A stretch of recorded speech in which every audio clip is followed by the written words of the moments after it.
Hi +2 students. So இன்றைக்கி மேக்னசைடு, அதாவது magnesium கார்பனேட்னு சொல்லுவாங்க, இஸ் கால்சைன் டு அப்டைன் மெக்னீசியா. அப்போ மேக்னசைட்லேருந்து மெக்னீசியா கிடைக்குது. ஸோ கால்சினேஷன் அப்படின்னா என்னன்னு சொல்லியாச்சு. ஸோ கால்சினேஷன் அப்படின்னா மெட்டலை இந்த அப்சன்ஸ் ஆஃப் ஏரில் ஹீட் பண்ணுறது தான், which is used to make refractory bricks. நம்ம செங்கல் சூளைன்னு சொல்லுவோம்ல, அந்த இடத்துல நடக்கிற ப்ராசஸ் தான் right the decomposition reaction. So அதோட ரியாக்ஷன்ஸ் தான் கேட்டிருக்கு. ஸோ டைரெக்டாக போயிடலாம். இந்த மேக்னசைடு அப்படிங்கிறது கார்பனேட் ஆஃப் மெக்னீசியம்.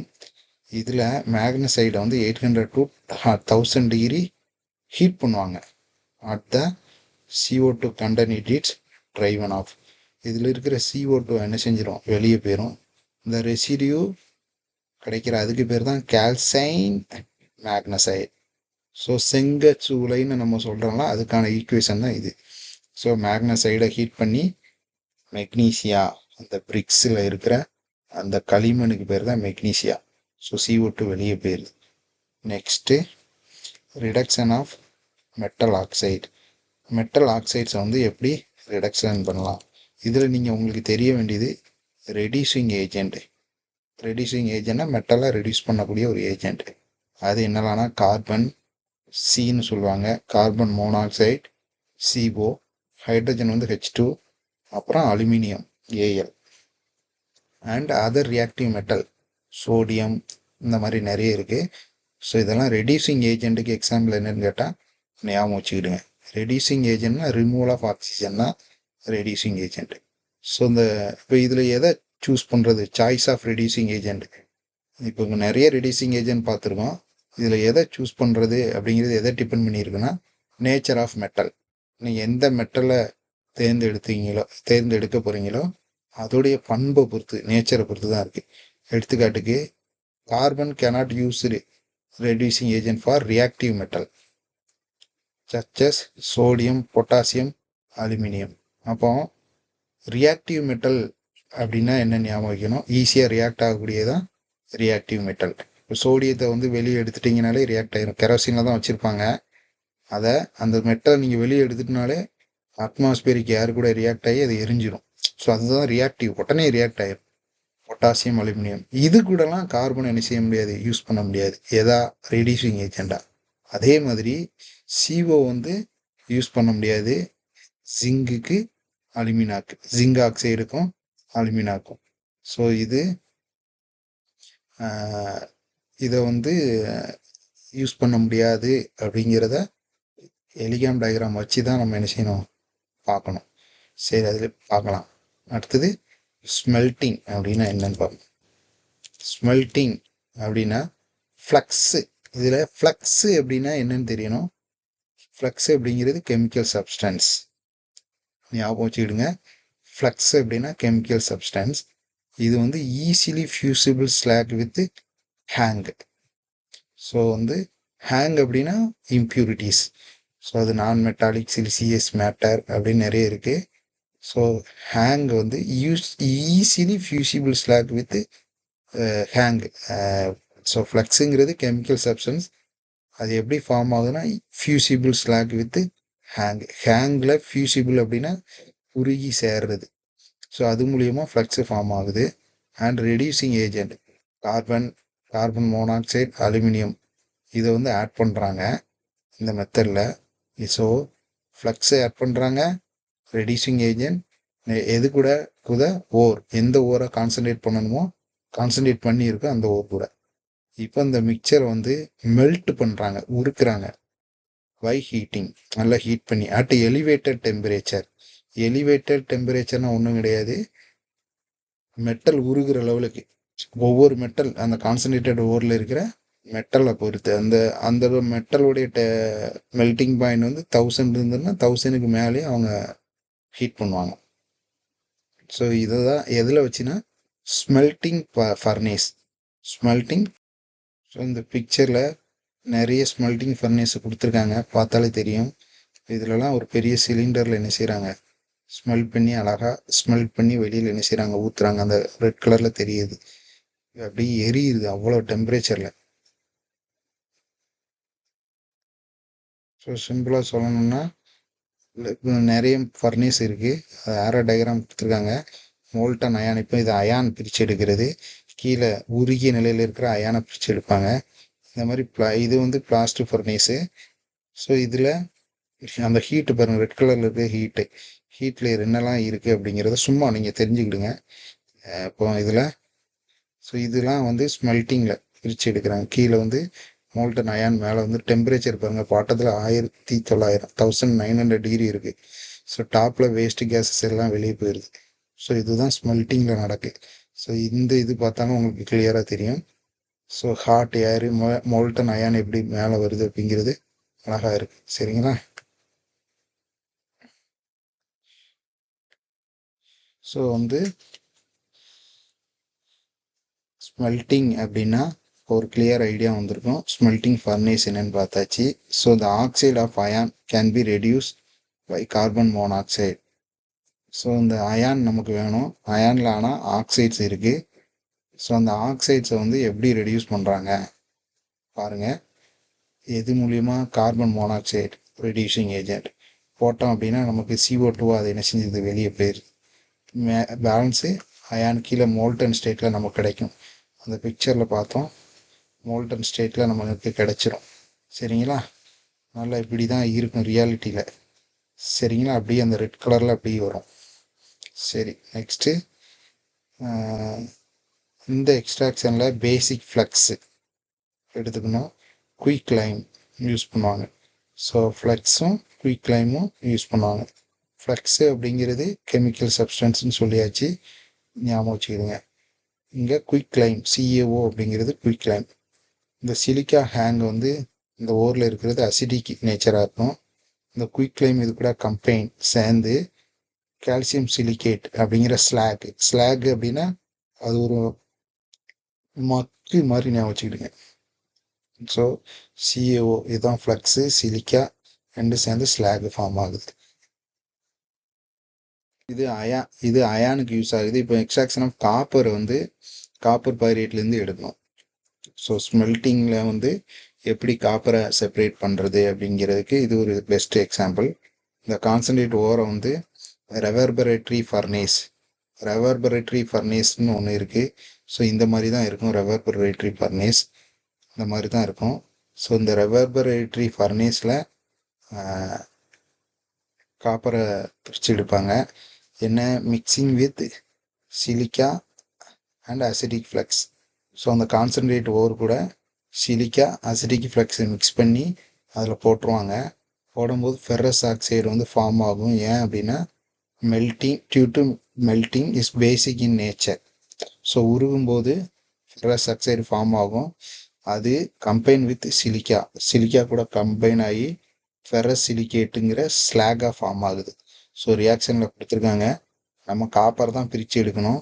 ஹீட் பண்ணும்போது முதல்ல நமக்கு என்ன கிடைக்கி? ஃபெரஸ் சிலிகேட் அப்படிங்கிற ஸ்லாக். அது ஒரு இம்ப்யூரிட்டி அப்படின்னு வச்சுக்கிடுங்க. ரிமைனிங் மெட்டல் என்ன? Cu2S, Fe2S. இதை mutually soluble and form copper matte. So வந்து Cu2Sம் FeSம் ரெண்டுமே லிக்யூட் ஸ்டேஜில் இருக்குது. ஸோ இதுதான் வந்து காப்பர் மேட்டின்னு சொல்லுவாங்க. ஸோ இது வந்து பிரித்து எடுக்கிறாங்க முதல்ல. அதுக்கப்புறம் இந்த மேட்டி, ஸோ நமக்கு மேட்டி கிடச்சிருச்சு, ஸ்லாகில் இம்ப்யூரிட்டி போயிடுச்சு. இந்த மேட்டியில் செப்பரேட் பண்ணணும் ஃப்ரம் த ஸ்லாக்ல இருந்து. ஏன்னா ஸ்லாகும் மேட்டியும் இருக்குது. ஸோ இது எதை ஃபீடாக கொடுக்காம கன்வெர்ட்டிங் ஃபர்னேஸ்ன்னு இருக்குது. ஸோ பிளாஸ்ட் ஃபர்னேஸு, இப்போ ரிவர்பரேட் ஃபர்னேஸு, இப்போ கன்வெர்ட்டிங் ஃபர்னேஸ். ஸோ இது பிளாஸ்ட் ஃபர்னேஸ்ன்னு சொல்லுவாங்க. பார்த்தாலே தெரியுது blast furnace process. So blast furnace ஒன்றும் இல்லை, இந்த ஸ்ட்ரக்சரை பார்த்துக்கிட்டீங்க. ஹீட் பண்ணும்போது அந்த ஃபயர் கலரில் இருக்கிற எல்லாமே அவ்வளோ டெம்பரேச்சர் இருக்கும். ஹாட் கேஸ் வெளியே போகுது அப்படிங்கிறது மட்டும் தெரிஞ்சுக்கிடுங்க. சரிங்களா? ஹாட் ஃபர்னேஸ்னால் என்ன, பிளாஸ்ட் ஃபர்னேஸ்னால் என்ன, ரெவர்பரேட்டரி ஃபர்னேஸ்னால் என்ன அப்படின்னு தெரியறதுக்காக இது. ஸோ இது ரெவர்பரேட்டரி ஃபர்னஸ் கொடுத்துருக்காங்க பாருங்கள். பர்னர்லேருந்து கேஸ் லீக் ஆகுது. ஸ்லாக் டேப் கீழே இருக்கிற அந்த ஸ்லாக் எப்படி பிரித்து மேலே வருது அப்படிங்கிறத பாருங்கள். சும்மா உங்களுக்கு புரியுதுக்காக மோல்டன் மெட்டலை வந்து பிரித்து எடுக்காங்க. ஸ்லாக் மேலே வருது, மெட்டல் பாட்டத்தில் இருக்குது, மோல்டன் மெட்டல். ஸோ இது ரிவர்பரேட்டரி ஃபர்னஸ். சரிங்களா? ஸோ கன்வெர்ட்டிங் ஃபர்னேஸ்களுக்கு ஃபீடு கொடுக்குறாங்க. இதில் கன்வர்ஷன் நடக்குது. என்ன கன்வர்ஷன்? மாற்றம். FeS2 வந்து மேட்டில் இருக்கு இல்லையா, அது FeOவாக மாறுது. திரும்ப இதை ரிமூவ் பண்ணுறாங்க slack formation with silica. Silica கூட ஸ்லாக் ஃபார்ம் பண்ணி இதை என்ன செய்கிறாங்க, ரிமூவ் பண்ணிடுறாங்க FeOவை. இந்த ரிமைனிங் காப்பர் சல்ஃபைட் Cu2S இருக்கு இல்லையா, திரும்ப ஆக்சிடைஸ் பண்ணி ஆக்சைடாக மாற்றுறாங்க.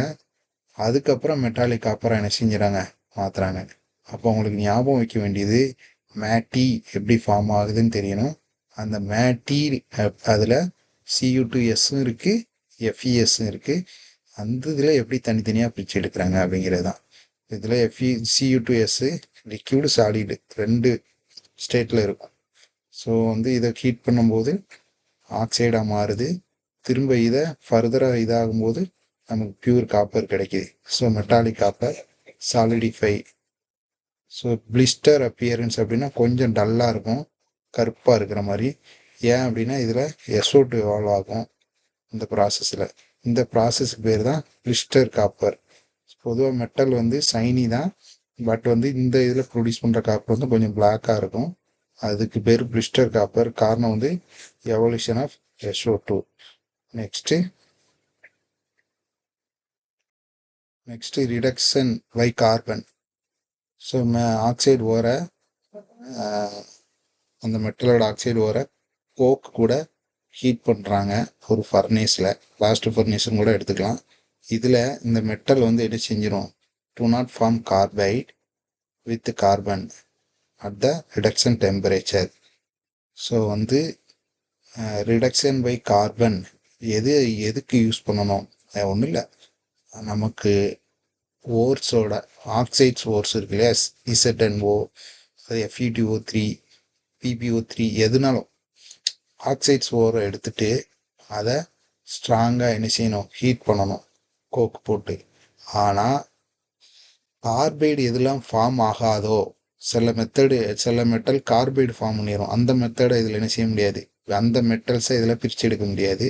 ஸோ கார்பைடு ஃபார்ம் ஆகாத மெட்டல் என்னெல்லாம், ஜிங்க் இருக்குது, ஜிங்க் கார்பன் கூட சேர்ந்து ஜிங்க் கார்பைடு ஃபார்ம் ஆகாது, அதனால் ஜிங்கு பிரித்து எடுத்துடலாம். அதேமாரி Mn3O4 மேங்கனீஸ். ஸோ மேங்கனீஸ் பிரித்து எடுத்துடலாம். ஸோ குரோமியம் ஓர், அப்போ குரோமியம் பிரித்து எடுத்துடலாம். ஸோ கார்பனை வச்சு ரெடியூஸ் பண்ணி ஜிங்கு, மேங்கனீஸு, குரோமியம். அதேமாதிரி ஹைட்ரஜன் பாருங்கள். ஸோ இந்த மெத்தடில் ஆக்சைட்ஸ் ஆஃப் மெட்டல் எதுலாம், அயான், லெட்டு, காப்பரு.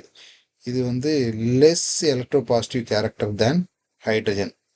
அப்போ ஹைட்ரஜனுக்கு தான் அதிகமான பாசிட்டிவ் எலக்ட்ரோ பாசிட்டிவ் கேரக்டர் இருக்குது. எதை கம்பேர் பண்ணும்போது, அயான், லெட்டு, காப்பர். அப்படி இருக்கிறது தான் இதுக்கு இந்த மெத்தட் வந்து அப்ளிகபிள். ஹைட்ரஜனை வச்சு ரிடக்ஷன் பண்ணுற மெத்தட்.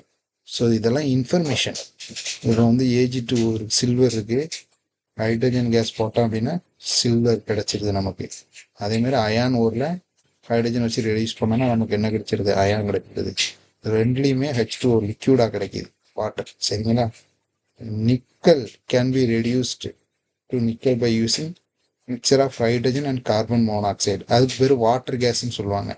இப்போ ஒன் வேர்டில் கேட்கலாம், நிக்கல் வந்து எப்படி பிரித்து எடுக்கிறது அப்படின்ட்டு. ஸோ நிக்கல் எப்படி ரெடியூஸ் பண்ணலாம், mixture hydrogen and carbon monoxide gas கீழே கொடுத்துருக்காங்க. இது மூலியமாக நம்ம என்ன செய்யலாம், நிக்கலை பிரித்து எடுக்கலாம். Next reduction by metal. மெட்டலை வச்சு, இப்போ மெட்டல் ஆக்சைடு வந்து Cr2O3, இதை வந்து அலுமினோ தெர்மிக் ப்ராசஸ் மூலிமா ரெடியூஸ் பண்ணலாம். இந்த ப்ராசஸில் மெட்டல் ஆக்சைடு வந்து அலுமினியம் பவுடர் கூட மிக்ஸ் பண்ணணும். பண்ணதுக்கப்புறம் இதை ஃபயர் கிளே க்ரூசிபிள்னு ஒன்று இருக்குது, fire clay crucible. So fire clay க்ரூசிபிள்ஸுங்கிறது இதுதான், டீ கப் மாதிரி இருக்கும். ஆனால் இது வந்து ஹை டெம்பரேச்சரை வித்ஸ்டாண்ட் பண்ணும். பாருங்கள், எல்லாமே ஃபயர் கிளே க்ரூசிபிள்ஸ். தெளிவாக தெரியுதா? இதுதான் க்ரூசிபிள்ஸ். ஸோ வந்து மெட்டலை வச்சே நம்ம என்ன செய்கிறோம், ரெடியூஸ் பண்ணுறோம். அப்போ குரோமியத்தை அலுமினியம் பவுடர் போட்டு க்ரூசிபிளில் வச்சு ஹீட் பண்ணுறோம். இதில் ரிடக்ஷன் ப்ராசஸ் இனிஷியேட் ஆகுது. அண்ட் இக்னிஷன் ஆஃப் மிக்சர், இக்னிஷனை எரிக்கிறது. Usually magnesium and barium peroxide தான் இக்னிஷனை எரிய வைக்கிறதுக்கு பயன்படுத்துவாங்க. ஸோ ஒன் வேர்ட்ஸில் கேட்கலாம். So usually magnesium and barium peroxide. So அப்படி யூஸ் பண்ணும்போது PaO to magnesium, PaO MaO, barium oxide magnesium oxide, இந்த ரியாக்ஷனில் large amount of heat evolve ஆகும். So barium oxide magnesium peroxide, சரிங்களா? எவ்வளவு அப்படின்னா 2400 டிகிரி ஜென்ரேட் ஆகும். என்தால்பி ரேஞ்சு பாருங்க 850 கிலோஜூல் பெர் மோல். ஸோ இது ரிடக்ஷனை ஃபெசிலிட்டேட்னா தூண்டும், chromium reduction by aluminium powder. So இப்போ குரோமியத்தை அலுமினியம் பவுடர் கூட போட்டு ஹீட் பண்ணுறோம். இந்த ஹீட்டு 2400 டிகிரி போகுது. ஸோ அவ்வளோ டிகிரி ஹீட் வர்றதுக்கு முதல் காரணமே வந்து இக்னிஷியன் மிக்சர்னு ஒன்று யூஸ் பண்ணியிருக்கோம். அது magnesium and barium peroxide. So அது கூட போடும்போது நமக்கு என்ன வந்துடுது, குரோமியம் வந்துடுது. ஆக்டிவ் மெட்டல்ஸ் ஏற்கனவே பார்த்தோம், சோடியம், பொட்டாசியம், கால்சியம். அதை இந்த மெட்டல் ஆக்சைடை யூஸ் பண்ணி என்ன செய்யலாம், ரெடியூஸ் பண்ணலாம். சரிங்களா?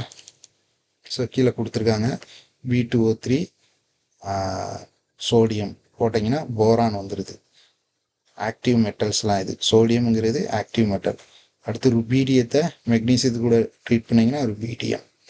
அடுத்தது டைட்டானியத்தை மெக்னீசியம் கூட ட்ரீட் பண்ணிங்கன்னா டைட்டானியம். அடுத்தது தோரியமை கால்சியம் கூட ட்ரீட் பண்ணிங்கன்னா தோரியம். ஸோ அடுத்தது ஆட்டோ ரிடக்ஷன். ஸோ ஆட்டோ ரிடக்ஷனுங்கிறது சிம்பிள் ரோஸ்டிங் தான். சில ஓர்ஸை கிவ் ப்ரூவ்டு மெட்டல். எடுத்துக்காட்டுக்கு வந்து யூஸ் ஆஃப் ரெடியூசிங் ஏஜென்ட் இதில் நெசசரி கிடையாது. ஃபார் எக்ஸாம்பிள் மெர்க்குரி வந்து ரோஸ்டிங் மூலியமாக இட்ஸ் ஓர் சின்ன பாருங்கிற ஓர் மூலியமாக மெர்க்குரி கிடைக்கும் ஆட்டோ ரிடக்ஷன் மூலியமாக. ஸோ மெர்க்குரியை ரெடியூசிங் ஏஜென்ட் எதுவுமே இல்லாமல் ரோஸ்ட் பண்ணி நமக்கு என்ன கிடைச்சிருது, மெர்க்குரி கிடைச்சிருது. ஆனால் SO2 பை ப்ராடக்டாக வருது. ஸோ ஆட்டோ ரிடக்ஷன் மூலியமாக கிடைக்கக்கூடிய பொருள் என்னன்னு கேட்டால் மெர்க்குரி தான். அதுக்கு ரெடியூசிங் ஏஜென்ட் எதுவுமே யூஸ் பண்ண வேண்டாம்.